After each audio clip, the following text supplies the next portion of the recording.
కరీంనగర్లో ఎంపీ బండి సంజయ్ మాట్లాడుతున్నారు. లైవ్ లో చూద్దాం. జనము రాళ్లతో కొడుతున్నారు. 2500 ఇవి మహిళలకు ఇస్తాయి. 40 రూపాయల పెన్షన్లు ఇవి, 40 రూపాయల నిరుద్యోగ వృత్తి అది, 2 లక్షల ప్రభుత్వ ఉద్యోగాలు ఇవి, తులం బంగారం ఏది, స్కూటీలు ఇవి, మా డిఏలు ఇవి, ఫీజు రియంబర్స్మెంట్ ఏది, ఆరోగ్యశ్రీ బకాయిలు ఇవి, 12 రైతు కుళ్ళకి ఇవి, ఇంకా 22 లక్షల మందికి రైతు భరోసా ఏది, రైతు భరోసా ఏది. గ్రామ పంచాయతీలకు కాంగ్రెస్ పార్టీ ప్రభుత్వం అధికారంలోకి వచ్చిన తర్వాత ఒక్క పైసా ఇచ్చిన చెప్పు ఒక్క పైసా. నాకు తెలిసి దేశంలో 2 సంవత్సరాల కాలంలో గ్రామ పంచాయతీకి ఒక్క పైసా ఇవ్వకుండా ఉన్న ఏకైక ప్రభుత్వం తెలంగాణలో కాంగ్రెస్ పార్టీ ప్రభుత్వం. ఒక్క పైసా కూడా ఇవ్వలే. ఇప్పుడు ఎన్నికలు దేనికోసం పెడతాం అనుకుంటున్నారు? కేంద్ర ప్రభుత్వం నిధులు ఇస్తారు కాబట్టి ఎన్నికలు పెడదాం అనుకుంటున్నారు. మరి కేంద్ర ప్రభుత్వం నిధుల కోసం ఎన్నికలు పెడితే ప్రజలు ఎవరికి ఓటేస్తారు? కేంద్రంలో అధికార పార్టీకి బీజేపీకి ఓటేస్తారు. దాని మీద స్పష్టం చెప్పని చెప్పాను. రాత్రిపూట యాత్రలు చేసి ప్రజలను కలవకుండా ఒకసారి ఆయనే బీజేపీ రాష్ట్ర అధ్యక్షుడు తీసేసినప్పుడు ఒక బీసీ నాయకుడిగా స్పందించిన అంటే బీసీ ఆయనే అంటున్నాడు, బీసీ కాదని ఆయన అంటున్నాడు. ఆయన చూస్తే ఏదైతే గజనీ సినిమా గుర్తొస్తుంది.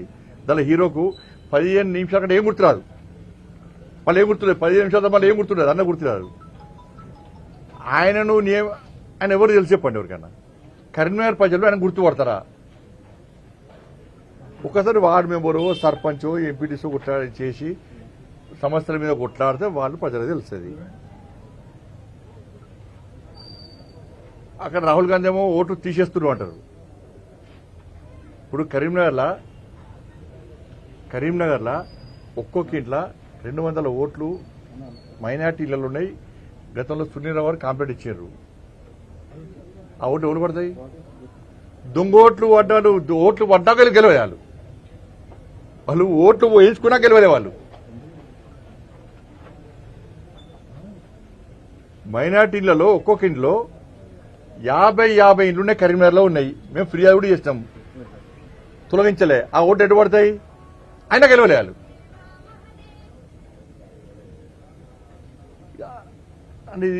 అన్ని ఆయన ఏం ఆడుతున్నా ఆయనకు అర్థమవుతలేదు. అవగాహన అయితే ఆయనకు ముంగట ఇద్దరం కూడా టెక్క విజిల్ లేగానే రెచ్చిపోయి మాట్లాడుతానంటే చెప్పండి. మేవేరి ఓట్లు అక్కడిక్కడ వేసే అవకాశాలు ఉంటాయా? ఇలా బీసీ అంటే బీసీ నాయకుడు విమర్శిస్తారు. బీసీ రిజర్వేషన్ ఏమంటే ముస్లిం రిజర్వేషన్ ఇస్తారు. బీసీ రిజర్వేషన్ ఏమంటే ముస్లిం రిజర్వేషన్లు ఇస్తారు. ఉపరాష్ట్రపతిగా బీసీ అభ్యర్థులు నిలబడితే వీళ్ళు ఓడగొట్టే ప్రయత్నం చేస్తారు. వీళ్ళు బీసీ నినాదం ఇవ్వాలా? పోనీ అగ్రవర్ణర్ రెడ్డిని నిలబడితే ఆ రెడ్డిలో తృప్తిపడమంటే వాళ్ళే వెళ్తున్నారు. ఓడిపోయే దాంట్లో రెడ్డిని నిలబడతారా మీరు అంటున్నారు. ఓడిపోయే కాడ రెడ్డిని తెలంగాణలో నిలబడతారా అని వాళ్ళే అంటున్నారు. ప్రస్తుతం మాకు ఈడబ్ల్యూఎస్ ఇచ్చిండు నరేంద్ర మోడీ గారు నిర్ణయించిన అభ్యర్థికే మేము ఓటు వేస్తామని చెప్పి అగ్రవర్ణాలు అందరూ డిసైడ్ అయి ఉన్నారు. వాళ్ళు ఎంపీ కూడా డిసైడ్ అయి ఉన్నారు. విశ్వాసం ఉన్నోళ్ళు.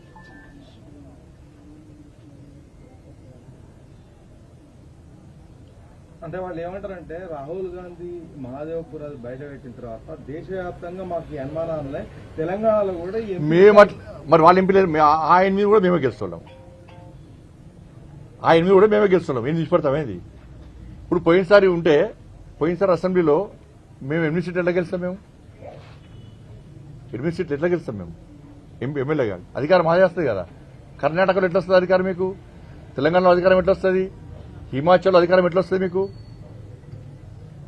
అన్నింటిలో మేము అధికారంలోకి వస్తాం కదా. పార్లమెంట్లో తక్కువ సీట్లు ఎందుకు వస్తాయి మాకు పోయినసారి కంటే?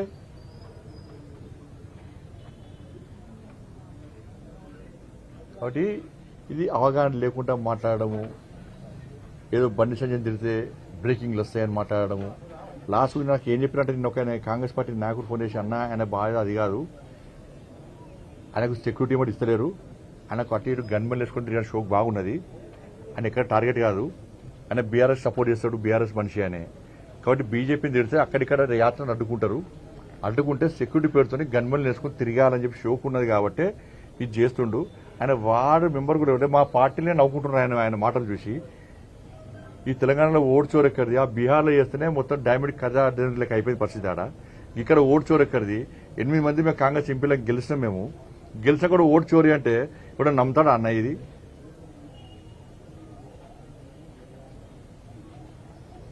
నేను గెలిచాక వెంటనే ఎందుకు ఎలక్షన్ కమిషన్ కంప్లైంట్ ఎందుకు ఇవ్వలే? ఎందుకు పిటిషన్ ఇవ్వలే? ఆయనను ఎవరు నియమించారో వాళ్ళ చెప్తున్న వాళ్ళే కొట్టుకునే పరిస్థితి వచ్చింది ఇవాళ. ధన్యవాదాలు. మతం గురించి నేను ఏమంటున్నా అంటే నేను చెప్తున్నాను, మేము ఎన్నికలు ఉన్నా లేకున్నా సనాతన ధర్మం కోసం, హిందూ సమాజం కోసం, హిందూ ధర్మ పరిరక్షణ కోసం పక్కా భారతీయ జనతా పార్టీ ముందు ఉంటది. ఎన్నికల కోసం కాదు. ఎన్నికలు ఉన్నా ధర్మం గురించి చెప్తాం, ఎన్నికలు లేకుండా ధర్మం కోసం కొట్టాడతాం. జైలుకు పోయినాం, లాఠీ చార్జ్ దెబ్బలు తిన్నాం. మేము బైన్సాలో పేద హిందువుల ఇల్లు కాలబెట్టప్పుడు ఏడవేరు వీళ్ళు కాంగ్రెస్ వాళ్ళు, పేదోళ్ళ ఇల్లు కాలబెట్టప్పుడు ఏడవేరు కాంగ్రెస్ వాళ్ళు. అనేక మంది యువకుల మీద పీడీ యాక్ట్ పెట్టింది బీఆర్ఎస్ పార్టీ ప్రభుత్వం. కాంగ్రెస్ పార్టీ ఏడమైంది? గోహత్య జరుగుతుంటే కాంగ్రెస్ వాళ్ళు ఏడవేరు. మేము కొట్టాడుతున్నాం, నిరంతరం కొట్టాడుతున్నాం. బైన్సాప్పుడు ఎన్నికల్లో అయినా కొట్లాడినాం, అరెస్ట్ అయినాం. ఇవాళ పరిస్థితి ఏంది? మక్కాకు పోతే మీరు ఏం చేస్తున్నారు? అన్ని ఫెసిలిటీ ఇస్తున్నారు, పైసలు ఇస్తున్నారు, వాళ్ళకి సపరేట్ బడ్జెట్ ఇస్తున్నారు. ఇలా ఒక పేదోడు అయ్యప్ప శబరిమల పోవాలంటే పోలేని పరిస్థితి.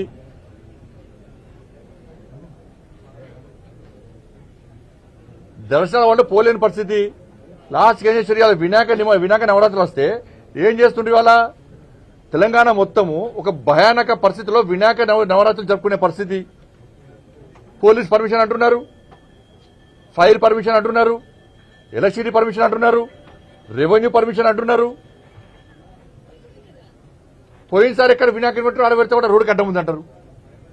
ప్రజలకు లేని ఇబ్బంది మీకెందుకు? సౌండ్ పెట్టద్దు, గుళ్ళలో సౌండ్ పెట్టద్దు అంటే బాగా చెప్తా పెడతాం సౌండ్. ప్రజలకు ఇబ్బంది కాకుండా చట్టానికి లోబడి పక్కా పెడతాం సౌండ్. జులు తీసుకోవద్దు, ఈ టైం వరకే తీసుకోవాలి. ఇదా మీరు చేసేది?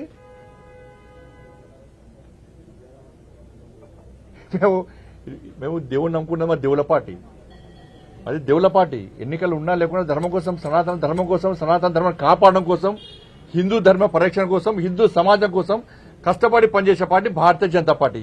మీ బతికేంది? బిచ్చ బతుకు మీది. ఎన్నికలు వస్తున్నాయంటే సరే, ముస్లింలు వాళ్ళ ఆచార వ్యవహారాల ప్రకారం వాళ్ళు టోపు పెట్టుకొని వాళ్ళ దేవుని వాళ్ళు ఆరాధిస్తారు. మీరేం చేస్తారు? బిచ్చ పొల్లకి పోయి టోపులు పెట్టుకొని నమాజ్ చేస్తారు మీరు ఓట్ల కోసం. ఓట్లు వచ్చినాయంటే ఇఫ్తార్ విందులు చేసేది మీరు, నటించడు జీవించేది మీరు, టోపులు పెట్టుకొని నమాజ్ చేసేది మీరు.